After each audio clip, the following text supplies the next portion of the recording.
Study of the government record. अब हम लोग बात करेंगे स्टडी ऑफ गवर्नमेंट रिकॉर्ड्स का, क्योंकि अभी जो हम लोग अध्याय देख रहे हैं वह अध्याय जो है आप लोग के सामने दिख रहा है, उसका नाम कोलोनलिज्म एंड ट्राइबल सोसाइटी। और यह अध्याय संख्या 4 है, जो आप लोगों को आपके क्लास 8 में एसएसटी के तौर पर एसएसटी के तहत पढ़ना है, और यह हिस्ट्री का पार्ट है। इसमें हम लोगों को जो मुख्यतः देखना था वो था indigenous people, tribal revolt, changes in tribal society during the British rule और the study of government record, जिसमें हम लोगों ने इंडिजिनस पीपल के बारे में देख लिया, अलग अलग ट्राइबल रिवॉल्ट्स को भी कंप्लीट कर लिया, और changes in tribal society during the British rule इसकी भी बात कर ली। सबसे पहले हम लोगों ने इंडिजिनस पीपल को देखा, फिर changes in the tribal society during the British rule को देखा, फिर हम लोगों ने ट्राइबल रिवॉल्ट्स को देखा। अब हम लोग बात करेंगे स्टडी ऑफ गवर्नमेंट रिकॉर्ड की, यानी कि अब हम लोग इस अध्याय को आगे बढ़ाते हैं, जहां पर हम लोगों ने पिछली कक्षा में इस अध्याय को रोका था, और बात करते हैं study of the government record की, यानी कि अब हम लोग बात करेंगे सरकारी पत्र की, सरकारी दस्तावेज की, कि आखिर यह किस आधार पर हमारे इस ट्राइबल सोसाइटी, या फिर कहे तो ये जो ट्राइबल सोसाइटी का अंग्रेज और अंग्रेजों के समय का जो ट्राइबल सोसाइटी था, अंग्रेजों के समय में जो ट्राइबल सोसाइटी था, उस पर कैसे क्या असर पड़ा, प्रभाव पड़ा, अब उसकी बात हम लोग करते हैं। लिखा हुआ है study of the tribal study के बारे में, study of the government record के बारे में, कि the British government was largely aloof from the real condition of the country while recording the data, but official record provides sufficient material to reconstruct the past and highlight the fate of the simple tribal who were tortured and suppressed by their rulers। कहा जा रहा है कि जो अंग्रेज सरकार थी या फिर अंग्रेज शासन जो था, was largely aloof from the real condition of the country, वो हमारे देश के जहां पर वो शासन कर रहा था, वो उस देश के, हमारे देश के, भारत के वास्तविक अवस्था से अभिन्न था। While recording the data but official record, और उन्होंने सही तरीके से डाटा को भी रिकॉर्ड नहीं किया, यानी कि जानकारी को भी संरक्षित नहीं किया, बट ऑफिशियल रिकॉर्ड, लेकिन सरकारी रिकॉर्ड यह बताने के लिए पर्याप्त है, provide sufficient material to reconstruct the past and highlight, जो बताता है हमारे इतिहास के बारे में, and highlight the faith of the simple tribal, और बताता है कि जो ट्राइबल लोग थे वो कैसे अपना जीवन जीते थे और कैसे उन्हें अंग्रेजों के द्वारा प्रताड़ित किया गया था, अंग्रेज शासकों के द्वारा। गोविंद गिरी के बारे में कहा जा रहा है। गोविंद गिरी यही वो शख्स हैं जो आपको चित्र के माध्यम से दिख रहे हैं, अभी और पूरा दिखेंगे, आगे बढ़ेंगे हम लोग इनको भी देखेंगे, आप लोग पुस्तक में भी देख सकते हैं, लिखा हुआ है Govind Giri a non tribal reformer emerge during the first decade of the 20th century.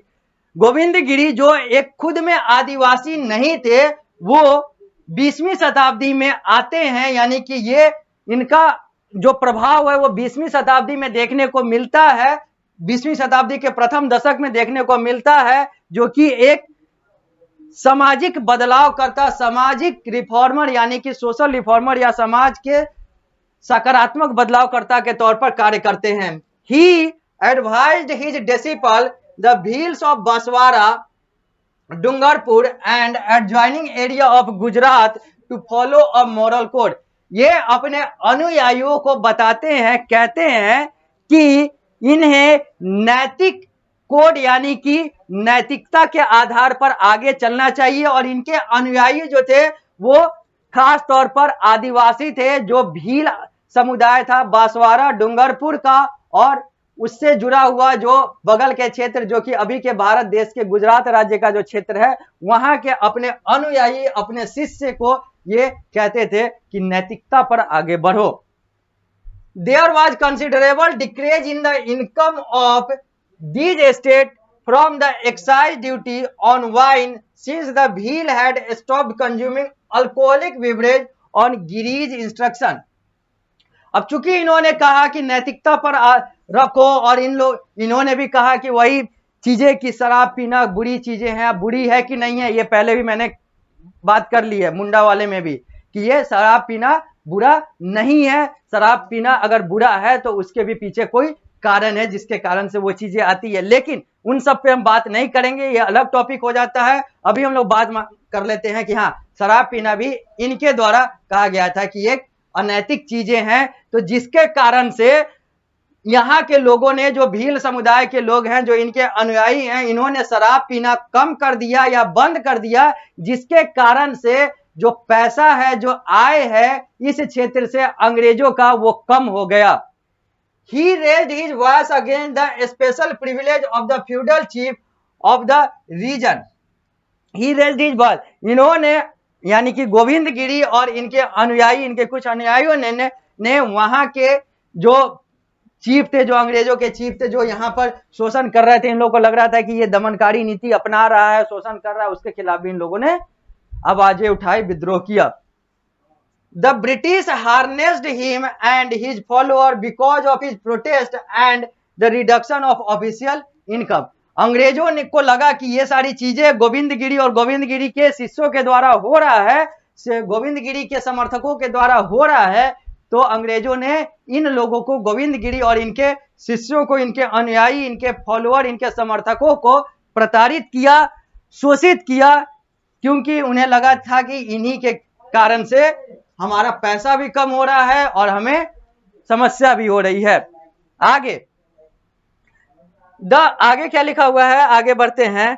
The civil record of 1888 लिखा हुआ है, the civil record of 1888 of Andaman and Nicobar Island revealed that from 1866 a great deal of sickness and mortality was observed among the Andamanese.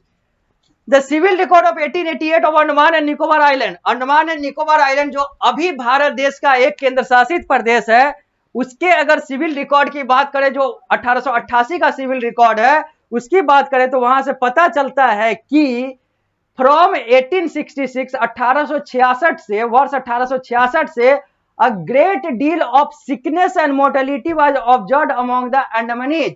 Andaman के लोगों में 1866 से बहुत ज्यादा बीमारी और मरने वाला जो रेट था वो बहुत ज्यादा, यानी कि यहाँ के लोग बहुत ज्यादा बीमार हो रहे थे और मर रहे थे।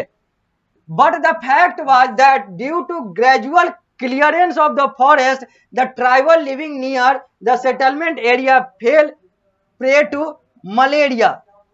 लेकिन वास्तविकता यह था कि अंग्रेजों के नीति के कारण से, जंगलों की कटाई के कारण से, यहाँ के जो ट्राइबल लोग थे, जो मुख्य आधार पर जंगलों में ही रहा करते थे, वो लोग बहुत ज्यादा प्रभावित हो गए, बहुत ज्यादा शोषित हो गए और उन लोगों को मलेरिया जैसे बीमारियों ने बर्बाद कर दिया, यहाँ तक कि मार दिया।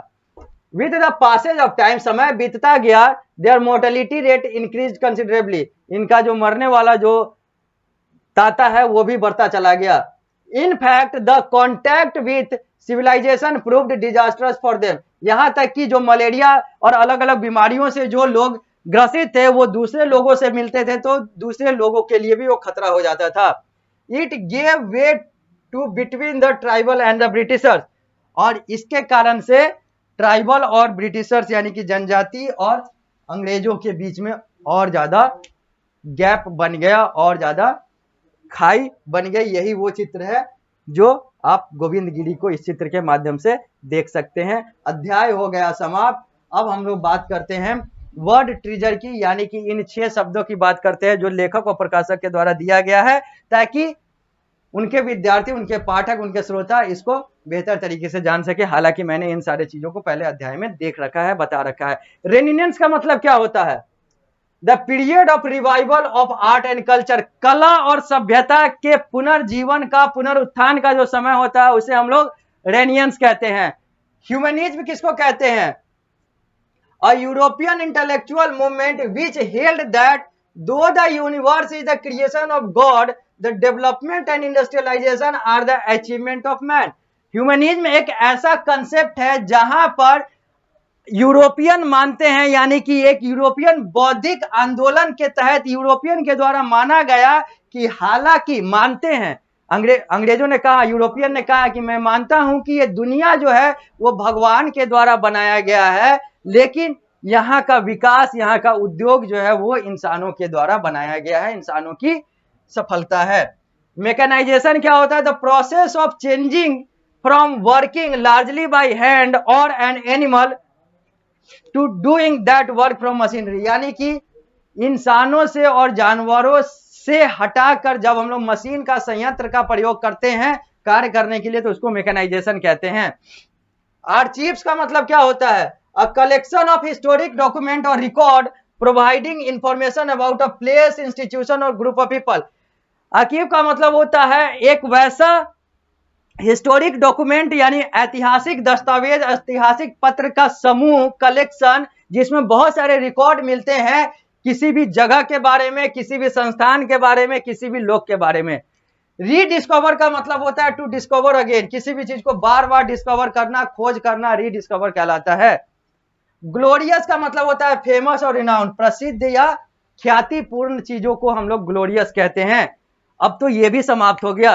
अब हम लोग मिलेंगे अगली कक्षा में, यानी कि अंतिम कक्षा में, जब हम लोग बात करेंगे एक्सरसाइजेज का, यानी कि क्वेश्चन आंसर की बात करेंगे, और उसके साथ ही उस कक्षा में हम लोग इस अध्याय को समाप्त करेंगे। यानी कि यह कक्षा आप लोगों के इस अध्याय का सेकेंड लास्ट क्लास था। जब हम लोग अगली कक्षा में आएंगे तो वो हमारा लास्ट क्लास होगा और वहां पर हम लोग इस अध्याय को समाप्त करेंगे एक्सरसाइजेज को देखते हुए। तो मिलते हैं हम लोग अगली कक्षा में।